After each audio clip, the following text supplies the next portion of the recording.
Well, hello, everyone. Good afternoon. Looks like we still have quite a few folks that are trying to get logged in and dialed in for today's presentation. So we'll do some introductions to give them some time. And before we get started, I want to give a special shout out and thank you to our partners at Avante. We've got Kevin and Seth and Mary and Tracy for helping make this happen today. So thank you to all of you for helping put this together. And I want to welcome all of you that have already joined us for today's presentation. Hope you're enjoying your food today. Today's virtual lunch and learn, one of the first that we've done on organizational change management. And it's going to be presented by two different presenters today, both Chuck Spencer of Flycast Partners and Kevin J. Smith of Avante. Chuck actually started with Flycast Partners some time ago to help build and expand our process improvement offerings for our existing business partners and future partners. And as our organizational change management practitioner, he came to us with a very accomplished background that he keeps adding to this resume like monthly that includes Lean Six Sigma Black Belt and Untitled V3 expert with multiple certifications including ISO 20000 Manager and Consultant, COBIT 5, PMP, Agile Scrum Master, and Change Management Practitioner. He has close to 30 years of experience in improving and implementing service management processes to drive quality, efficiency, and customer satisfaction. He's an innovative and results-oriented senior technology leader with progressive experience in all phases of service management, project, process management, enterprise technical support, organizational leadership, and strategic development. Kevin J. Smith is Senior Vice President of Strategic Initiatives at Avante. He is also the author of the book, The Principal Guide to World-Class IT Service Management. Before joining Avante, excuse me, Kevin ran the Service Management Business Unit at Heat Software. He brings to Avante more than 25 years of technical, management, and executive leadership experience in the technology and software business. Now, before we get started, we want to give some folks an opportunity to continue to get logged in and dialed in for today's virtual lunch and learn. Let me introduce Flycast Partners to you. We're here to deliver a seriously amazing IT experience. We're founded and staffed by personnel that have many years of experience in the IT space and took the best ideas from all the collective experiences and added the best components necessary to grow and become a leading value-added reseller in the North American IT market.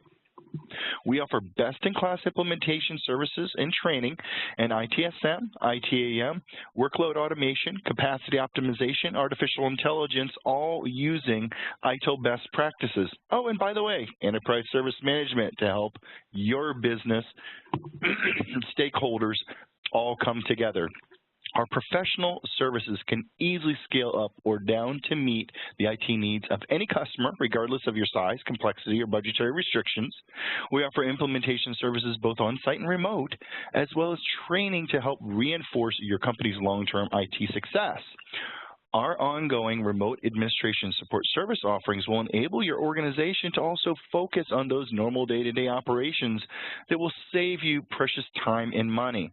I encourage you to reach out to us at 844-FLYCAST, that's 844-359-2278, with any questions that you may have or any inquiries about any software or additional knowledge or training that you may need, or simply visit our website, www.flycastpartners.com. Take a look at the many different training webinars that we have coming up, from organizational change management. We've got batch processing, and we can do best practices for evaluating service management software. We have a new ITIL series coming up on service design and transition and operation. You can also utilize our website to look at different services and training that we offer here at Flycast Partners. So I encourage you to dig in there and try to find some things that may interest you or your colleagues and share that knowledge with the folks that you work with. Now, without further ado, I'm going to go ahead and turn this presentation over to none other than Chuck, and Chuck's going to get us kicked off here with our Organizational Change Management Virtual Lunch and Learn. Before Chuck starts, though, I want to reinforce to everyone that had you not received your food as of yet, please give it till about 12:15. Domino's is delivering for everyone. And I encourage you to go ahead and either chat or email me with any issues after that, if you did in fact order food, by the way, and we'll go ahead and get those fixed for you. And Chuck, it's all yours. Oh, good, Rich. Can you see my screen good there? I can see it. Okay, great. Well, I bet that most of the folks on the call today are really here today because they have a project underway to improve their service management capabilities by implementing a new ITSM tool. And of course, some may be here just for the free lunch, but we're hoping that it's more than just that. And I would also hope that as part of that effort, they're also looking at improving the processes that are supported by this tool to make sure that the processes are in alignment with best practice and that those processes leverage any new features or functionality that's offered by that new ITSM tool. Because when you're improving your organizational capability for service management, we always talk about making improvements in 3 key areas: technology, process, and people. And many times it's that third leg of the stool, people, that gets overlooked. And when that's the case, the return on investment that was expected from implementing that new tool or improving those processes is often missed. If you're making changes to implement that new tool or changes to implement those new processes, you need to really look at organizational change management. And really, the words organizational change management are a bit of a misnomer because you really don't change the organization. You help the people in the organization to change their behaviors and their work habits, which in turn moves the organization in the direction that it needs to go. And you do that by helping them transition from the current state, where they are today, to the desired state, where you want the organization to be, what you want it to look like once that change is successful. And to accomplish this, there are some specific things that really are required. First, you need to have a vision that provides a clear and simple picture of what the organization or system being changed will look like once that change has been completed. And then the second is sponsorship. Along with sponsorship comes the need for well-defined roles and responsibilities. Who in the organization is going to do what, when, and how? And then stakeholder management. All the people involved in the change need to communicate with them. And that communication for organizational change management needs to be an effective combination of both one-way and two-way communication with the emphasis on two-way. And as I said earlier, you don't change an organization, you change the people within the organization. And you do that by enabling them to make the change. And this enablement comes through empowerment. Change occurs when people are well-trained, when they're highly motivated, and they have the freedom or the empowerment to try things out in a safe environment where success is celebrated and rewarded, and failure, while it's not something we desire, is accepted as long as there is knowledge gained that can be applied to turn that failure into success. And then effective organizational change management also requires resistance management. Resistance is inevitable. You have to plan for it ahead of time, effectively deal with it, and remove it when it occurs. And then finally, effective organizational change management requires continual positive reinforcement. People need to be nurtured along the way in the change process. You need to find and celebrate quick wins. You need to help them get over obstacles, and you need to encourage them forward the same way as you do a child learning to walk or to ride a bike.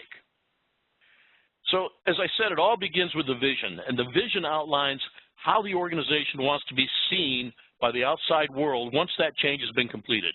What picture do you want others to see in their mind when they look at your organization or think about your organization?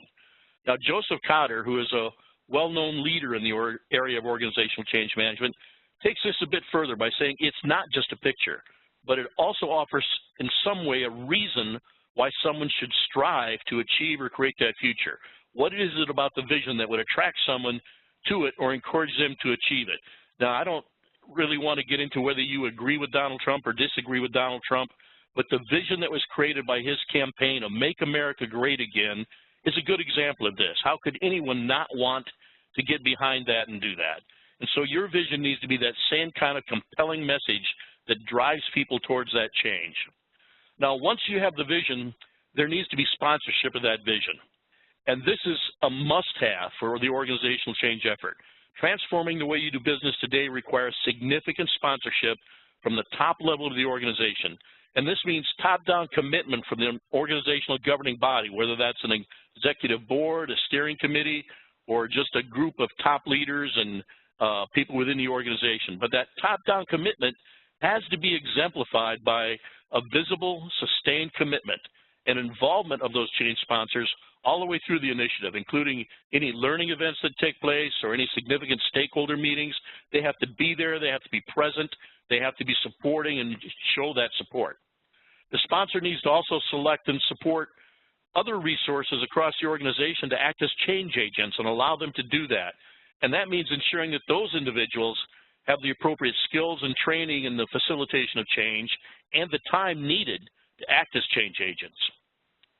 Sponsorship means, again, empowering individuals and groups to take on the initiatives in line with the changes needed, and do this by providing them a mix of responsibility and authority along with the training and experience they're going to need. And then finally, sponsorship means that continual, consistent, and wide communication of the vision, the importance of reaching that vision and the progress towards that vision. Now, Prasai, who is another well-known leader in the area of organizational change management, did a study in 2012 with 650 participants in 62 countries, and he identified the greatest contributor to the overall success of change management as active and visible executive sponsorship. And then they said that the greatest obstacle, according to those same respondents, was ineffective management sponsorship. So you can begin to see how important this sponsorship is and how important it is to have the senior leaders involved in that. Now, once you've established the vision, you now have to create your strategy for organizational change management. How will the organization manage change? Do you have the resources and the capability to do this internally, or do you need to use a consulting or a third-party organization to help you make those changes? You then develop your strategic objectives, and these allow you to identify a number of change initiatives that are going to be part of your change portfolio with some specific expected outcomes and benefits from each one of these. Now, if you're implementing a new tool, a new process, or changes to existing processes, you also need to identify what training, what new skills, what new ways of working do people need to learn.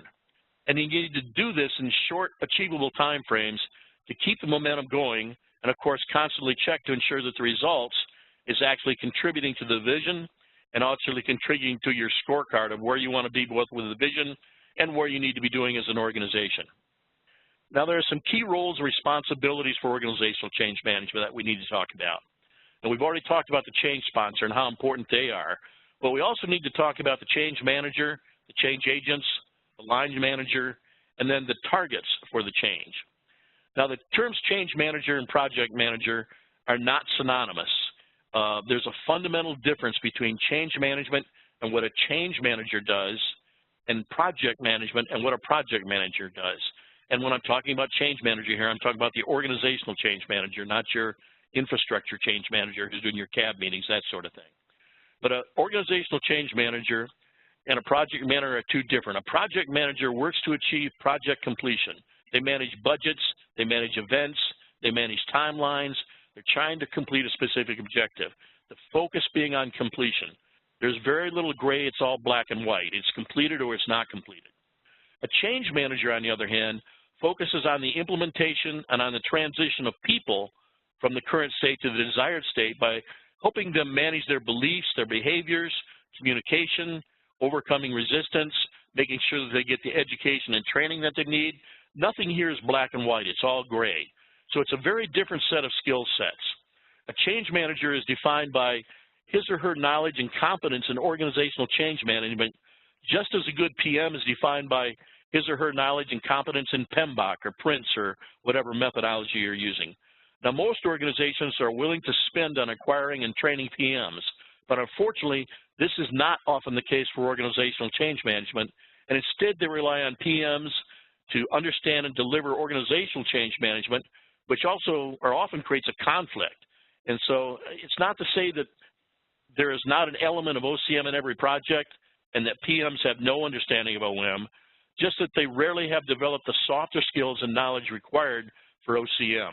So this might be an area where you do want to look at bringing in a third party or a consulting group to help with that if you don't have someone with those skills in your organization. Now, just as a change manager and a project manager are not synonymous, change managers and change agents are not synonymous either. The change agents, unlike change managers, really have no formal line of authority to facilitate change in the organization. And usually they are, in fact, people within your organization. And they may be supervisors, they might be line managers, they might be senior managers. In some cases, they may be the change manager if that person's within your organization. But when they're in the role of change agent, they do this without any direct line of authority. They're there really more as a coach or a consultant or as a mentor. And their responsibilities include networking to build really strong change networks across the organization. They're often connecting to the frontline staff and the line managers that are involved with the changes or others that are in similar positions to themselves. And their responsibilities also include ensuring that there's effective communication up and down the organizational hierarchy to ensure that there's consistency and understanding of the messages. And really what they're often doing is making sure that the voice of the targets is being heard by the upper level management, and that what the targets are hearing from upper level management is really being heard in a way that they can understand it. So you might think of them sometimes as translators a little bit. They observe, they offer ideas, information, and advice where it provides value. They provide access to other knowledgeable resources when someone needs to know where to go for help.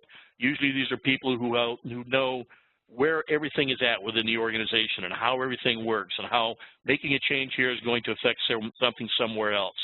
And then finally, they help sponsors, they help line managers and the targets be successful without themselves taking ownership of the task. They need to show and talk to people about how to make this change, not make the change for them. Your targets or your local line managers and leaders, they play an important role in change management, and that they're the ones responsible for creating and implementing the plans to actually execute that change strategy. In doing that, they need to budget, they need to forecast for any resources that might be needed, they need to provide frontline leadership, and sometimes even project management for the changes that are being implemented. We want them to act as a role model for their teams in the way that they accept and communicate the need for the change and the alignment of that change to the strategy. And they're responsible for also ensuring that communication is bidirectional. And where there's resistance, managing that resistance by confronting it and removing the resistance where possible, or if not, escalating that to the change manager or the sponsors so that they can deal with it and remove that resistance. And then finally, we have the targets. These are the folks that you're actually implementing the change on, or in some cases, you might say the ones that are being changed. And their responsibilities include listening to the information being provided to them, and then inquiring or challenging that information if it's not clear, so that they understand and that their concerns are being addressed and that they're really very understanding about the change and why we need it. We want them to offer constructive criticism and ideas to further improve or speed the delivery of the change. Often they're ones that are the most closely involved with the work that we're trying to change, and we want them always providing feedback to the sponsors and the change manager and their line managers. Now, the next step in organizational change management is to identify the stakeholders. And one way to do this is through stakeholder mapping. This is a really valuable tool in organizational change management. And it begins with identifying all your stakeholders and then categorizing them by placing them on a grid or a map based on the level of power or influence that they might have on the change and the level of interest they have in the change or the impact the change is going to have on them. And this allows you to begin to understand how much focus, how much attention, how much communication you need to do with these stakeholders. And you can identify stakeholders as individuals or groups of individuals with the same common interest. And so when we place them on this grid, obviously if they're a stakeholder that falls into the active player area, they have a lot of impact or interest in the change that's really going to affect them. They may not have a lot of influence on whether or not we're going to do it, but we want to make sure that we're keeping them involved, keeping them informed of what's going to happen. If they're on the other side of that spectrum where they're an influential observer, we just want to, they have maybe very little interest or impact in the change, but yet their influence is kind of high. They have the ability to talk to the steering committee, the stakeholders, sway them. We, again, want to make sure that they're satisfied and their needs are being met by this. And then those players that are really the high influence and the high impact, we want to make sure that we engage those players actively. Patrick Mayfield, who's another leader in the area of organizational change management, and specifically in the area of stakeholder engagement, offers some really good advice on stakeholder management. The first one being, you can forget about stakeholders, but they won't forget you. And that's true long after you're gone, which is probably going to be the case if you forget about a key stakeholder. Secondly, identification is a continuous practice. New stakeholders emerge during a change, old ones fade away. I would add that stakeholders themselves change over the course of time in their attitudes about the change, their alignment to the change, or their expected outcomes from the change. Third is prioritizing and segmenting stakeholders in a moment of time. Regularly reprioritize. And again, this can't be stressed enough. In addition to what I mentioned earlier, stakeholders change positions, they change interest, all of which changes the way you communicate and deal with them. Recognize that some stakeholders are best engaged by others, by people that they really respect and are their peers. This is especially true if you have some outsiders or consultants coming in and talking about the change. You want to make sure you can identify, who can really address the stakeholder group and that they respect and they understand, and make sure that those are the people talking to them. And then seek first to understand and then be understood. Listen to their needs and their concerns, and then feed off these versus telling them what they need to do and what they need to change. Number 6 is emotion trumps reason, and you can, no pun intended, but you can see this in our political environment today and some of the changes taking place. You do not need to only recognize that emotion trumps reason, but use it to your advantage, feed off of it. Use that emotion to try to get people to move in the direction you want them to move. And then number 7, demonstration trumps argument. Showing someone how the change will or will not affect them is a lot better than arguing with them about it. And as much as possible, let stakeholders experience or try out the new application and have a pilot that's in a process or a safe environment. In IT service management, we use simulations a lot of time so that when we're trying to implement ITSM for an organization, they're allowed to see in a way that's outside of their normal realm of how this tool or how this process is really going to help them. Now, as you're identifying your stakeholders and analyzing what it will take to get them to transition to the newer desired state, you want to make sure that you're looking at the organizational capabilities of the organization to really absorb and accept that change. What's the capability to both generate, provide, and absorb knowledge, education, and training within the organization? Do you have the skills to do that? Do you have the resources to do that? And then what's the organization's capability to handle change? How much and how often? When was the last time you made major changes? How did people react to that? And then what is the process and capability? What is your process capability? And where do the processes have to change in order to support your new outcomes? And this gets back to if you're implementing a new tool, making sure that the processes really support that new tool, and then making the changes you need to make to those. And then finally, what's the capability of the environment to handle change? Things like space, real estate, infrastructure. Do you have all the training facilities do you need? Do you have room for the teams that are doing the change to go off and work on their own and be in a separate environment, or do all of those kinds of things need to be looked at? Managing stakeholders, as I said earlier, is about getting them to transition from the current state to the desired state and then maintain that state until there's a need to implement further change. And to do this, you need to use a technique that we call Unfreeze and Refreeze, where you unfreeze them, you make the change, and then you refreeze them. And it's sort of like the game that my grandsons you saw earlier play called Frozen. And this concept, first identified by Lewin, suggests that you do this by creating a competing and greater anxiety, or a survival anxiety. And to do this, you need to break down their existing habits and their mindsets. And there are 3 key elements really in doing this. First, clearly define the situation that they're in and what is it about it that makes it comfortable for them. And involve those change targets in this discussion. The more they're involved, the better that definition is going to be. And then second, create a vision of the desired state. And here I would recommend using those sponsors and the people who really understand the organizational vision, why it's important and why we need to get there.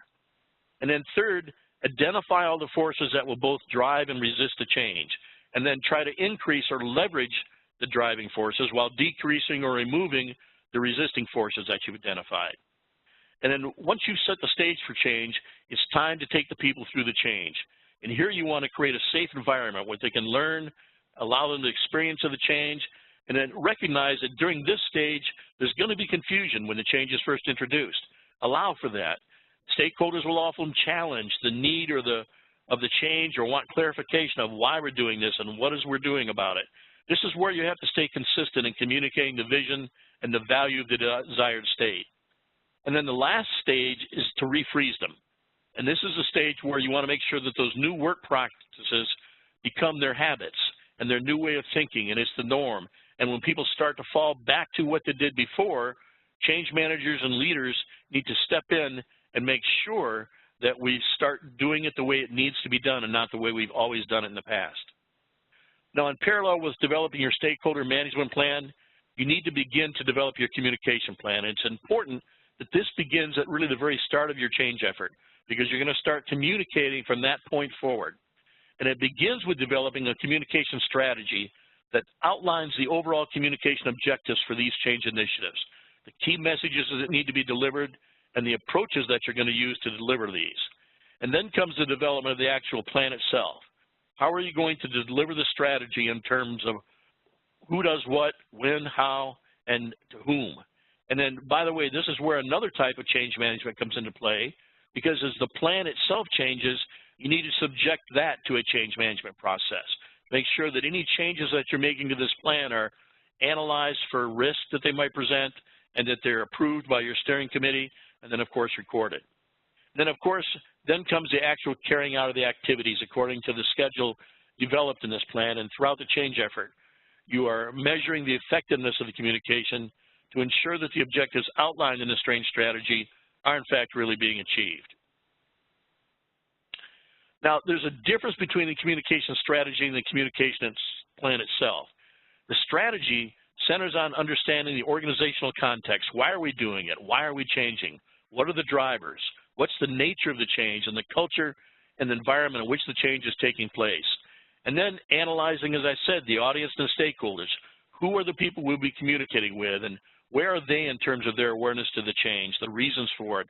What's their attitude and the likelihood and nature of any resistance? And then set communication objectives. What do we want to happen for each one of those stakeholder segments? What do we want them to know? What do we want them to think or feel or do as a result of this communication? And then we need to make sure that we're measuring the results from this and link that to the key milestones for the change initiative. As part of your strategy, we're going to select the communication approaches. How will we go about this? If it's a major cultural shift, these require a much different approach than rolling out just a new computer system or a minor tool upgrade due to the difference in the need to change behaviors and attitude. Now, some changes are not planned from the beginning, but really emerge as a result of other changes that are made. And in this case, how the change evolved might be needed. We need to explain that and be able to communicate that. And where change is driven from the top and the approach is more on informing them and selling them on the change, a common mistake is to try and sell these changes too early before people really recognize the need for the change and accept that those changes will occur. And then we need to develop our key messages and our themes as part of the strategy. What exactly is it we're going to say? These messages need to be consistent, whether they're coming from the senior managers, the sponsors, or the line managers. And then it helps to overcome resistance when the change targets are always getting this same message across the board. So make sure you document those key messages earlier and make sure that the managers and the leaders are aware of and using these messages consistently. Identify who's going to deliver the key messages. Who are the key influencers with which specific groups? Who are the right champions that will have the influence and the credibility to deliver these key messages at each stage? And remember, sometimes it's not the same people for every group. And then finally, select your communication channels, how the message will get there. It's important that these channels are themselves used consistently to avoid confusion and encourage feedback. You know, newsletters and emails are a good way for raising awareness or putting out bulletin-style updates. But where you need fuller participation and you need that feedback, you need to have events like workshops, town halls, roundtables, focus groups, all of those types of things. Now, once we have our communication strategy, the communication plan itself details out the specifics for each communication, the specific target audience, the objective of this communication, the key message it's supporting, the type of event or activity, the owner of it, who is going to actually do it, and how we will measure the results from that. And then from this communication schedule can be created, and you can track the target dates and the events and completion of each activity. So we've built our communication strategy, we've looked at our stakeholders, we've identified our roles and responsibilities, we've got good messaging going out there. Now what? Well, you have to empower people and then stand back. To succeed at change, organizations and leadership need to empower the people to change and let them make this change. Make sure that they understand why it's valuable to them, and then let them control it. Empowerment means more than just letting them know this stuff, though. It means really giving them the ability to make changes, to do things in a safe environment, but also giving them the skills, the education, the resources, and the training they need to support and implement the change. Now, contrary to what you've heard, resistance is not futile. It is inevitable. You're going to get it. And the key is to identify it, plan for it ahead of time, so that when it occurs, you can quickly mitigate or move it out of your way. And there are a number of reasons people resist, and these are just a few of them.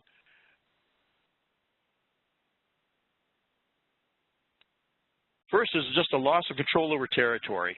You know, people need to control what they're involved in and need to be in charge of things. Well, leave room for those that are affected by the change really to make their own choices, to get involved with planning and take ownership. So let them get involved with planning a change, make that their new territory, if you will. And then excessive uncertainty during change. You know, you want to create a sense of safety with a certainty of purpose, some clear, simple steps and timetables, and then stick to those. And then another reason for resistance is that change is sprung on people. It's a surprise. Well, to work around that, don't make your changes in secret. Keep people informed of what's happening. Communicate often, communicate up front, let them know it's coming, let them know it's going to impact them. Another reason people resist is just too much going on at one time. Well, minimize the number of unrelated differences. Where possible, keep things familiar. Avoid change for change's sake. A lot of times you're rolling out a new tool and they have a different word for something that you used one way versus another way. Well, usually those labels can be changed to make it sound like what it sounded like before or look like what it looked before. Pay attention to those kinds of things, and don't just, again, make change for change's sake. Make sure that it's a change you need to make and make the differences as little as possible where you can. And then loss of face. People that are often involved or asked to make change are the people who really put in place what's there to start with. They put in place that tool. They put in place those processes. They help build those. Well, the way to mitigate that is really celebrate the element that those things were great. Those worked well. They've worked good for us for the last 10 years, but here's why we have to do something now. So honor the fact that those worked, and then honor what you're able to leverage from that in what you're doing currently and how those are really helping you get to where you are today. Now, I mentioned Joseph Kotter earlier on, and I want to leave you with his 8-step approach on organizational change management, as it embodies much of what we talked about here. Kotter is one of the best-known experts on organizational change management, and he's authored numerous books and articles on change management, and probably his best being the 8-step approach to organizational change management. In his first step, he talks about creating a sense of urgency.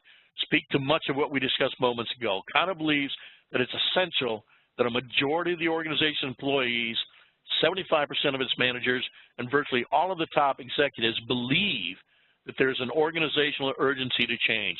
They see that vision and they know why they need to move towards it. And then second, he recommends the creation of a guiding coalition. We talked about that with our sponsorship. This needs to be people with strong positional power, varied expertise, and most importantly, credibility across the organization to guide and direct that change effort. And then third, that vision that I talked about earlier. Provide a clear picture with some explicit or explicit commentary on why people in the organization should strive to achieve that vision and why that vision should attract your stakeholders or your customers to your organization. And then fourth, communicate that vision in very clear, direct language. Use images, use analogies. You don't want to only communicate, but also include opportunities for discussion and feedback with leaders who walk the talk and understand this vision and helping you move forward.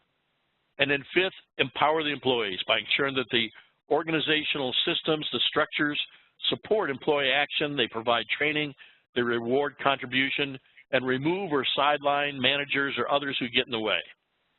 And then sixth, generate and celebrate short-term wins. so that you boost morale, you minimize negativity, you keep the organization moving forward.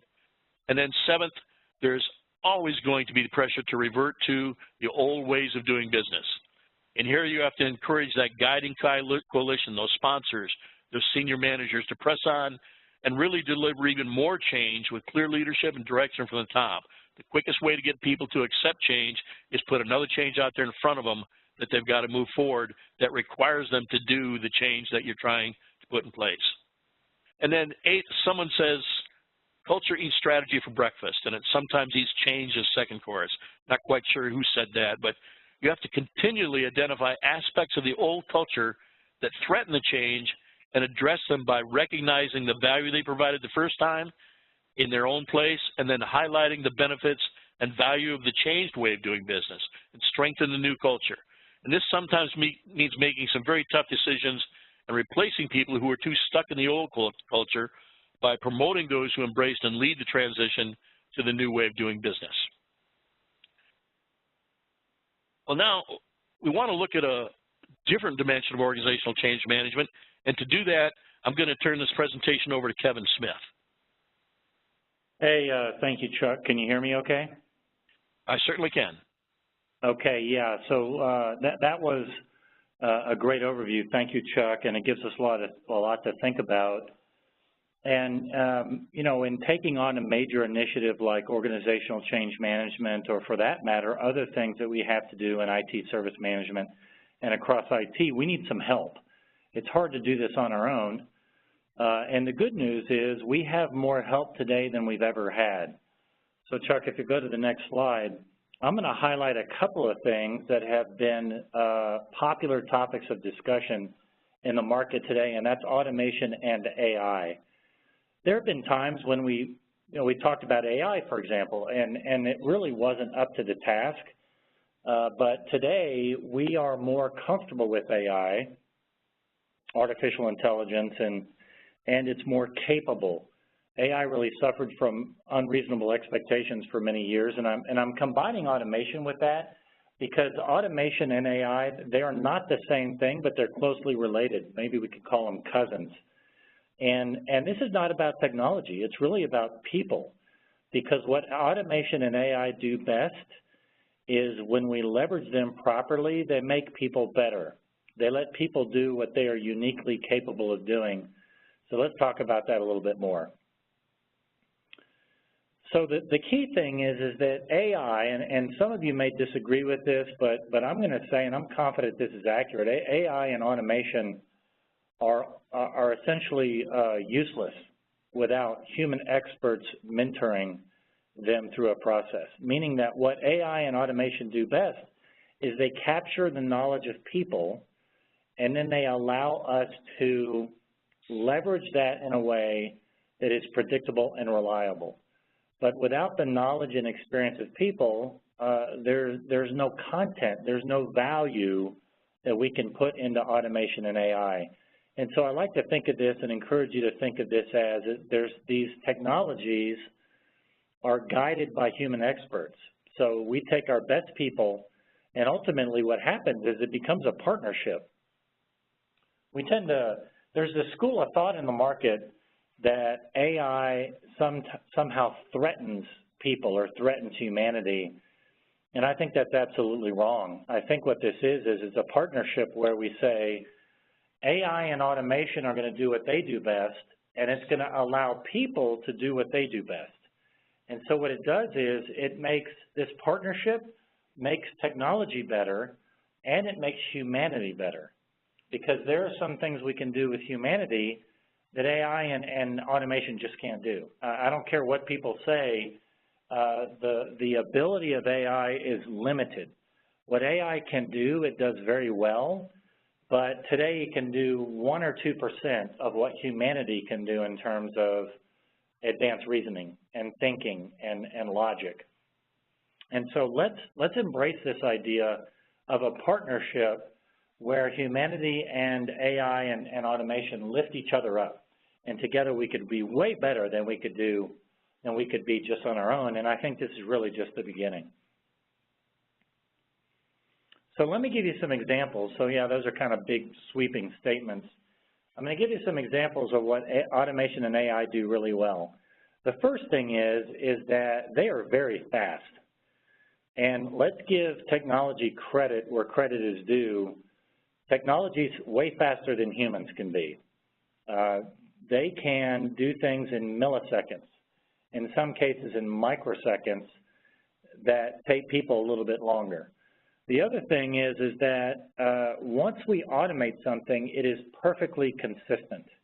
It will do that function the same way every time, forever. Millions of iterations, not just tens or thousands, but millions of iterations can be performed over time, and that automation is going to do it exactly how it has been structured and exactly how it's been codified to do it each and every time. And there's some wonderful benefits of consistency.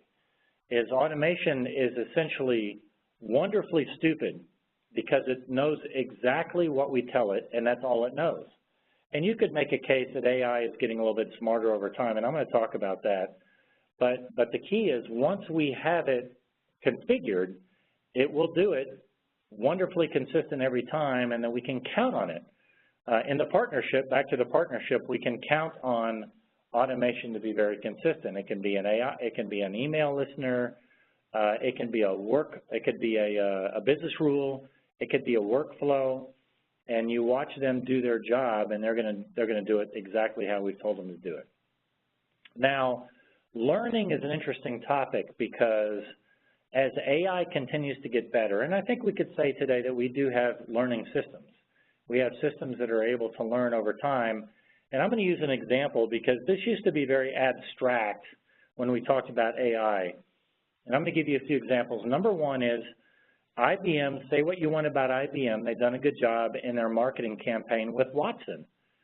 Probably the first thing that we saw consistently as individuals and as consumers is these fun commercials about Watson, playing chess or learning or being an intelligent assistant in what we do in life. And as such, I think people have become more comfortable with the concept of AI. Now, three other things have happened. One is Siri, and Siri is an intelligent assistant. It's an AI technology on Apple iPhones. So that helped us become a little more comfortable because how many people are using Siri? A lot of people are using Siri. And now we have Alexa, and we have Google Home. And more households have these intelligent assistants. They are AI technology. And they do simple things for us. They can make a phone call, they can adjust the thermostat, they can play music. So realize, yes, these are simple examples, but these systems are starting to learn our preferences. They're starting to learn about humanity. And this is not going to change overnight, but over the course of the next 5 to 10 years, these systems are going to be able to do much more than they do today. And what it's going to mean is that the partnership is going to become more interesting. It doesn't mean they're going to take things away from us. It doesn't mean that AI has some evil intent with humanity. It means that AI is going to be a more capable partner for humanity as we go forward. And so, again, let's go back to this concept of the partnership makes the technology better and it makes people better. And I think with these 4 examples that we used, we can all say, yeah, I kind of think I know what AI means. Of course, it's going to evolve, but AI is no longer this mysterious element that's out there somewhere. The other thing that I like about automation and AI is that it's always available. And more, it's beyond the scope of today's call, but more and more, the business and our customers need IT to always be available. IT is going to operate 24/7. Everything in IT is going to have to be 24/7 in the next 5 years. And I talk about that in my book, is that some things are 24/7 today, but not everything. And why is that? It's because it's not easy to make everything in IT 24/7, but we have to become that because the business needs us to. Why does the business need us to? Because our customers expect that of us. And everything is becoming 24/7, and IT is not going to get a free pass. So expect that to happen, and automation and AI are going to, again, be a great partner, and that things like self-service, things like service catalog, things like a chatbot. You guys have heard about chatbots. Chatbot is an AI element. They can all help us be really fast and operate 24/7, among other things. Now, the other wonderful thing about automation and AI is that once we get them configured properly, once we have them properly deployed, they can do a lot of stuff. They can scale. So an AI element or an automation element doesn't care if it's asked to execute once or 1,000 times or 1,000,000 times. Doesn't matter. Now, that's very different than people, because if you ask a person to do something once, no problem. Ask them to do it 100 times, well, that starts to get a little more complicated. Ask them to do it 1,000,000 times, well, maybe we could do it, but it's going to take time. It's just physics. But automation and AI can really help us scale. Another wonderful benefit of that. So when deployed, and think of automation and AI as we've got some work to do as, again, to come back to the human experts guide us through that process. I call them mentors. Human mentors set up AI and automation to be successful. Once that happens, it's amazing. It's amazing. And what it lets us do is figure out, okay, what do our people do best?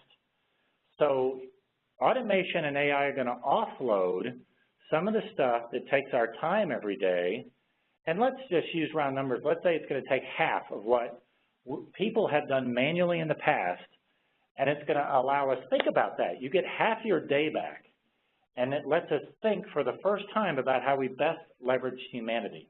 It's pretty cool. It's pretty exciting.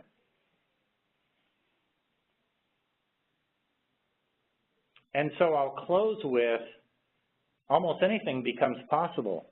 One of the holy grail of IT in the past 20 years has been to get more time in our day for people to think. We have been reactive. We have been overworked. We have not been able to hire a bunch of new people. That's just not going to happen. It's never going to happen. So we've been figuring out a way to get some time freed in our day so we could think about IT and think about the business differently. And for the first time, I believe that's going to occur in the next 5 years, because we've been waiting on help. We needed help to make that happen, and now automation and AI are up to the task. They really haven't been until recently. I mean, if you tried to do this 10 years ago, no way. It's just not going to happen. 5 years ago, we started to see the early indications of AI and automation getting much better. Well, I really believe that that day has come, and you're going to see this happen in IT over the next few years, where we're going to take a bunch of stuff, we're going to take a bunch of work, and we're just going to give it to automation and AI tools, technology. They're going to do it very well, and it's going to free our people up, and it's really going to be a new beginning. I call that the rebirth of IT. It's going to be very, very exciting, and it's going to be very cool. So organizational change management is one great example of that. Chuck, I know, has many other examples. We can all think of that as ITSM professionals. The processes that we do and best practices, what we're doing with SIAM, what we're doing with ITIL, what we're doing at DevOps. So it's going to be a lot of fun to talk about this, and I know you have many ideas, but I'm going to leave it there for today. So thank you, Chuck. And that closes out our comments, and we might turn it back to Rich to help us get through these next steps. Thank you, Kevin. I appreciate your presentation. And Chuck, both of you, fantastic and great information. You know, we do have enough time for a question or two, so if anybody has a question right now, go ahead and type it in the Q&A section of our WebEx, and we'll go ahead and I'll read that off to these guys, and we'll try and get an answer for you right now. If you don't feel comfortable doing it that way in front of a live forum like this, I encourage you to go ahead and send us your question via info@flycastpartners.com. That's INFO at flycastpartners.com, and we'll get an answer for you within 5 business days, or if you want to pick up the phone and call us, we'll get your question answered at 844-FLYCAST. That's 844-359-2278. So any questions out there, now's your opportunity to ask. I want to thank all of you that have attended our virtual Lunch and Learn today, and hope that everyone was able to enjoy the pizza. If you ordered pizza for your group, I hope you were able to enjoy. I do know we had a couple of you that, 2 or 3 of you guys that had your pizza show up a little on the tardy side, so I do apologize for that, but hopefully you've got it at this point. And if there are no questions, we'll go ahead and let you go back to your day. Wait a minute, here we go. Nope. People are just saying thank you. All right. Well, thank you too for participating, Adam. I'm still looking to yours for you, and the rest of you, I want to thank you for your participation. Corey and Adam, I still have you on my radar, and please email me when you receive your pizza. The rest of you, I want to wish you a great day and thank you for joining us for today's presentation. And enjoy your weekend.